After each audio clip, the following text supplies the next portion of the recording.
এই তোরা এখানে দড়ি মড়ি ফেলে কি করছিস? দেখছো না এই সুজা নিয়ে ঘুরছি, পাঁচির দিব পাঁচির। এখানে পাঁচির দিবি মানে? পাঁচির দেওয়া হবে না, পাঁচির দিলে বাড়ির ভিতরে যে পাঁচির দেখা। আমার জায়গায় পাঁচির দিতে দিবে না মানে? আমার জায়গায় আমি পাঁচির দিব, পারলে তুমি ঠেকাও। পারলে ঠেকা মানে? আমার দেহে এক বিন্দু রক্ত থাকতে তোকে পাঁচির দিতে দেবো না। এমনি তোকে পাঁচির দিতে দিতুক জুতো তোর এই জায়গাটা হয়তো, কিন্তু তুই যে জায়গায় পাঁচির দিচ্ছিস সেই জায়গাটা হচ্ছে সরকারের জায়গা। আমার গায়ে 1 ফুটের রক্ত থাকা পর্যন্ত আমাকে কেউ পাঁচির দিয়ে আটকাতে পারবে না। আজ 2 বছর আগে যখন তুমি ওই ঘর করেছিলে, তখন আমি তোমাকে বলেছিলাম যে তুমি ঘরটা একটু ভিতরে করো। ভিতরে তো তোমার একদিকে জায়গা পড়ে আছে, তখন তো তুমি জায়গা ছেড়ে ঘর করোনি। আর এখন তুমি কারি সাহেবের মতো আমাকে বুঝাতে এসছো। কেন তুমি জানো না আমার মাঠে রাস্তার কোল অব্দি, তাই আমি রাস্তায় ঘর করেছি। আর তোমার মাঠে ওই ভিতরে, তুমি ভিতরে যে পাঁচির দাও গা। আমার জায়গায় আমি পাঁচির দেবো, দেখি কে আটকায়। বড় ভাই কুদাল ধরো তো। এই ধর তোরে। মারো বড় ভাই মারো। তুমি যখন শ্বশুর বাড়ি অষ্টমূল লাগাচ্ছিলে তখন ও আমাকে তেড়ে তেড়ে তেড়ে তেড়ে মারতে এসেছিল। ছাড়ো, দেখো ভাই তোমাদের সাথে আমি ঝামেলা করবো না। পাড়াতে মুরল আছে, মুরলে যা বিচার করে দেবে তাই মেনে নেবো। থামো, আমি মুরল ডাকছি। ডাক তোর কোন মুরল আছে দেখছি।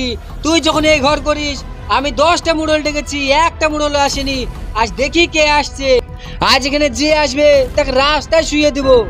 শামিম যা তো মুরলকে ডেকলে তো। ঠিক আছে ভাই, যাচ্ছি। থারপ কথাটা ঠিকই বলেছে। এরা যখন ঘরটা করে তখন একটু সামনে জায়গা রেখে ঘরটা করতে বলেছিল। থারপ যদি এখন এই জায়গায় পাঁচির দেয় ওদের কিন্তু অসুবিধা হবে। ওরা এখন গাড়ি ঘোড়া রাখতে পারবে না, ওদের বুকে আঘাত খেয়েছে, তাই সারপের সাথে ঝামেলা করছে। ঠিকই বলেছিস, দেখা যাক কি হয়।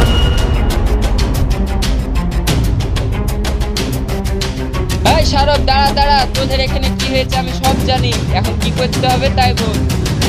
দেখেন মুরল সাহেব, ও ঘর করেছে, সামনে একটু জায়গা ছাড়েনি। এখন আমার জায়গায় আমি পাঁচির দিচ্ছি, ও এসে ঝামেলা করছে। তোরা তো আমাকে বিচার করার লেগে এসছিস, তো আমি যে বিচারটা করে দিব তোরা কি সব মেনে নিবি? ঠিক আছে মুরল সাহেব, আমি মেনে নেবো। সারপ তুই মানবি তো? হ্যাঁ মেনে যা হবে পরে দেখা যাবে। ঠিক আছে মুরল সাহেব, আমি মেনে নিব। ওর যেহেতু ঘর করা হয়ে গেছে, তোর তো এখনো পাঁচির দেওয়া হয়নি, তাহলে তুই একটু পাঁচিরটা পিছিয়েই দে। না মুরল সাহেব, আপনার এই বিচার আমি মানতে পারলো না।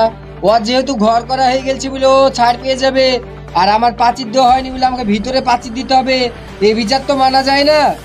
যেহেতু আর ঘর করা হয়ে গেছে তার আর একটা পানিশমেন্ট করা হবে। যেহেতু আর ঘর করা হয়ে গেছে তাই ওর কাছ থেকে 1 লাখ টাকা জরিমানা করা হবে।